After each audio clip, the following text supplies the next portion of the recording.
Bismillah ar-Rahman ar-Rahim. Assalamu alaikum. I'm Dr. Ijaz Naqvi. In today's video, we will cover the events of Karbala, the Ashura, and what lessons can we learn.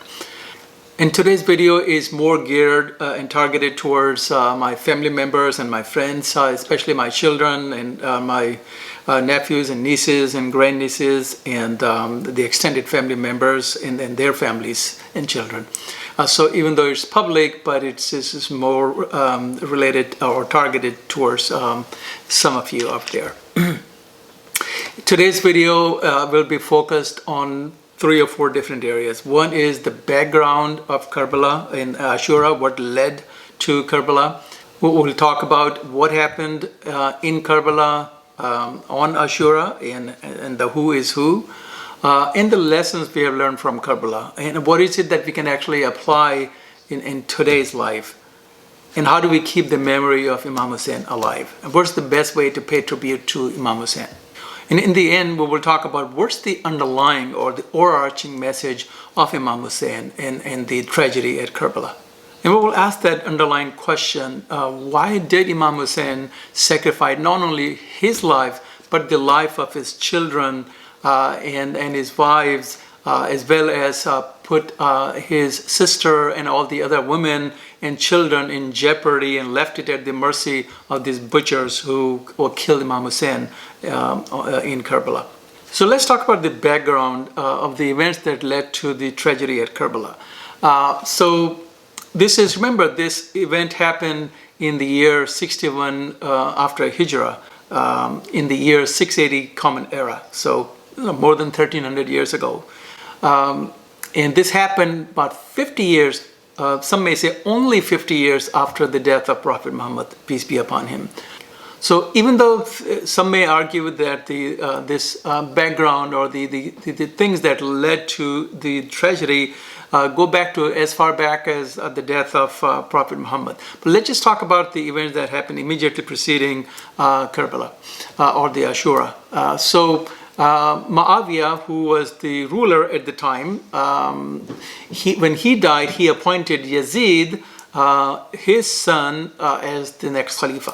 Yazid was very well known, even at that time, to be not a very moral person. So he was not fit to be even a regular Muslim, let alone be the leader of Muslim. Remember, the Khalifa is not just the president of the Islamic country. A Khalifa of a Muslim community is someone who actually follows the Islamic principles very closely and also makes sure that the community follows and lives under the guidance of the principles laid down in Islam. So when he was appointed the Khalifa, one of the first things Muawiyah told Yazid was to get the allegiance or the bay'at from 4 people, and one of them and the foremost was Imam Hussain. Why Imam Hussain? Because he was still the symbol of Islam. Everybody knew that he is the grandson of Prophet Muhammad, peace be upon him, and how much Imam Hussain was loved by his grandfather. So Yazid sought the bay'at or the pledge of allegiance from Imam Hussain. Imam Hussain obviously first ignored him and then he refused. And he was eventually forced out of Medina, where he was living at the time. He left with his wives, his children, and his immediate family members, brothers, and many others later joined him. And he first went to Mecca. And after Mecca, where he performed Umrah, he was asked to go to Kufa by a lot of the people who were in Kufa, and they had said, we will give allegiance to you. You are the rightful hire of Prophet Muhammad. And so he and his caravan left for Kufa. Yazid got the wind of it, and then he sent a large army to prevent him from entering Kufa, and eventually led him to this bare desert now known as Karbala. There was nothing there at the time. Their family and the caravan arrived there sometimes before Muharram, and on the 7th of the Muharram, the water was cut off from the family of Imam Hussain and the companions. And after 3 days of living without thirst. And after 3 days of living without food, without water, Imam Hussain and his family and companions fought the war of Karbala, the battle of Karbala, on the 10th of Muharram, year 61 after Hijrah. So I'll come back to the lessons and why he had refused the Pledge of Allegiance and why he refused to endorse Yazid. But let me just briefly talk about some of the events at Karbala. And I'll focus on one of them. So Imam Hussain will get all the soldiers ready and one by one, and they will have one-on-one combat, and they will show the bravery and kill a lot of the enemies of Islam, and then they will be attacked all at once, and then they give life. And then came the turn of his own son, Ali Akbar. So Ali Akbar, same thing, Imam Hussain got him ready for the battlefield, and then he put him on the horse and bear goodbye, Khuda Hafiz to him. And as Ali Akbar was leaving the tents where Imam Hussain was towards the battlefield, he heard the footsteps. And he turned around and he saw Imam Hussain walking behind him.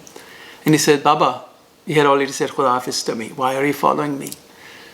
And Imam Hussain said, that's because you don't know you're not a father. You don't know how it feels to be a father, knowing that I'm saying Khuda Hafiz to you and you won't come back alive.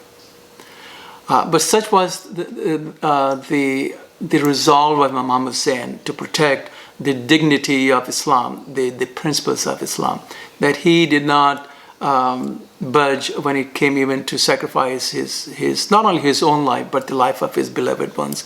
It's probably easier to give your own life, but to give and to sacrifice the life of your dear ones, including your very young son, is incredible. I don't see any example anywhere in history that can mimic the tragedy and the sacrifice of Karbala. So let's ask ourselves that question. So what if Imam Hussain had given his Pledge of Allegiance or had endorsed Yazid? Yazid was not only immoral, but he was a tyrant. His tyranny was very, very well known, and even at that time. And endorsing him would have meant that Imam Hussain is endorsing, putting his seal of approval for everything that Yazid stood for, which was very un-Islamic. He would approve for his tyranny, his oppression, and injustice, and immorality. And also remember, this was only 50 years after Prophet Muhammad had died. Islam was a very, very young religion at the time. Its roots were not as strong as you see them today. So it's almost like if you have a small plant and if it starts to grow crooked, it's going to grow up into a crooked tree. And Imam Hussain, if he had endorsed Yazid, Islam would have been very crooked. Or the example of a rocket ship, right? So if you're sending a rocket to the moon or Mars and you're off a little bit at launch, it's not going to land on moon. It's going to land somewhere else. It's going to miss it. So that's how critical it was to actually protect the principles of Islam in that infancy. Another thing I wanted to point out is that the sacrifice of Karbala is the paramount example of sacrifice. So in Islamic history, there are 3 sacrifices that we talk about. One is the sacrifice of Prophet Ishmael at the hands of Prophet Abraham, his father. This is why we celebrate Eid al-Adha. And the second was the sacrifice of Hazrat Isa on the cross. And the third one was the sacrifice of Imam Hussain. But this is what I wanted to point out. As you know, Hazrat Ibrahim's sacrifice, it turned into a goat or a sheep. And Hazrat Isa, according to Islamic teachings, he was taken up to God. He did not die on the cross. So it appeared as if he had sacrificed. Same thing with Hazrat Ismail. It appeared that he had been sacrificed, but he was not. But all of these 3 sacrifices, only one of them resulted in the actual sacrifice, which was in Karbala. And it was not the sacrifice of the life of one person, it was the life of 72, actually 73 people, counting Imam Hussain. So what are the lessons that we have learned from Karbala? One is the bravery and being steadfast. The second is the keeping your words and keeping your promises. When Imam Hussain was very young, maybe 5 or 6 years old, he had given his words and he promised Prophet Muhammad that if there was going to be any danger to Islam, that he will protect it and protect his sanctity and his dignity, even if it means giving his life. So he remembered that and he gave his life. The second is being steadfast in the face of adversity. Remember, this is the event happened in October. By the way, Karbala, the Ashura event happened on 10th of October, year 680 Common Era. So it was pretty hot. It probably was 105, 110 degrees, maybe even higher, especially in the desert land. And he was without water for 3 days. He knew that after his death, the tents will be burned and his women and the children will be made captives and paraded through the streets of Sham in Syria. And so, but even then, knowing that he and his family will go through all the hardship, he never budged, not for a second. He didn't budge. So he was steadfast on his principles. Another story was when Hur was sent to prevent Imam Hussain and his family from going to Kufa. His army actually ran out of water. This is before they arrived in Karbala. So the irony is that Imam Hussain, when he found out that the army that actually came to pretty much take them to Karbala where they will eventually die, he fed the whole army because they had water at the time. Imam Hussein's family did. So he fed and he gave them water. And not only he gave the army the water, he actually even fed their horses. And a big lesson is standing up against oppression and tyranny. We see a lot of oppressors and a lot of tyrant rulers around, even within Islamic countries or Muslim majority countries. And so Imam Hussain showed us that even if it means sacrificing your life, and then it does not mean that we have to necessarily sacrifice our life, but even if it is difficult, we have to speak the truth and we have to stand up for what is right. And so the tragedy of Karbala is not only for Shia, it's not even only for Muslims, it's for every human being, regardless of the religion. And this is why Imam Hussain is so adored even by non-Muslims. I'll give you a couple of examples.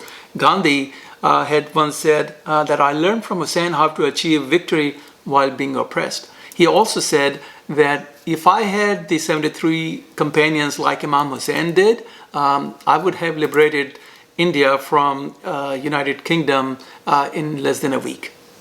So let's talk about how we can best pay tribute to Imam Hussain and his family and their great sacrifice. So I'll quote you a word from the Qur'an, and it is from chapter number 42, verse number 23, and it says, "Say, O Muhammad, I do not ask of you any reward for it, except for the love of my near relatives or Ahl Bayt." So the reward for it is the reward for the prophecy, all the sacrifices that Prophet Muhammad himself actually, and all the difficulties that he went through. So of everything that he did for us, Prophet Muhammad did, his only ask of us was to love his Ahl Bayt. And there are many other hadiths, sayings of Prophet Muhammad when he showed the love for Imam Hussain. One of them is this, that I actually have the shirt on. I am from Hussain and Hussain is from me. So one may ask, well, I know Imam Hussain was his grandson, so I can see what it means. I am, or Hussain is from me. But what does that mean to be saying that I am from Hussain? And the tragedy of Karbala pretty much showed us what he meant. Because if it wasn't for the sacrifice of Imam Hussain in Karbala, even maybe Prophet Muhammad's name would have been abolished from the books of the history. Or we may not have known him the way we know him now. So indeed, Prophet Muhammad is remembered through Imam Hussain and his sacrifice. So the best way to pay tribute to Imam Hussain and his family's sacrifice is to love him. But also, this love cannot be just lip service. And so remember this. What is the take-home message? What is it that Imam Hussain was trying to do? Imam Hussain did not sacrifice his life and the lives of his children and his family so that we will remember him only. He gave us a message, which is, to turn us towards Allah in the right path. That's the ultimate message. Remember, what was Imam Hussain doing at the time of his death in Karbala? He was in sajda, and the sajda was the sajda shukr, like he was thanking God. Imagine this, he just lost his two sons. He lost his nephew and his a lot of other family members, his brother and his other companions. He himself is covered with arrows, but then he's in sajda saying, thank you, Allah. And then thank you, Allah is the message, and then submitting to the will of God. So his ultimate message is that we all have to remember why he gave this sacrifice. We remember him, but by remembering him, we have to remember Allah. And there's a verse in the Qur'an that says, you remember me, I'll remember you. Or the other way to translate this verse is, you raise my zikr, and then I'll raise your zikr. And this is why we can see Imam Hussain raised the zikr of Allah, and Allah promised that he will raise the remembrance of Imam Hussain. That's why Imam Hussain is revered throughout history and throughout the world, and nobody cares about Yazid. In coming back to the ultimate or the underlying message, which is again submission to the will of God and be on the right path, the path of Allah. And then the ways that were shown by Prophet Muhammad and Imam Hussain. And a person without religion is like a flower without fragrance. A person without religion is like a computer without internet connection, or a cell phone or a smart cell phone without the Wi-Fi or the internet connection. So you have that, but you don't feel connected. So the question we have to ask is, are we connected to God?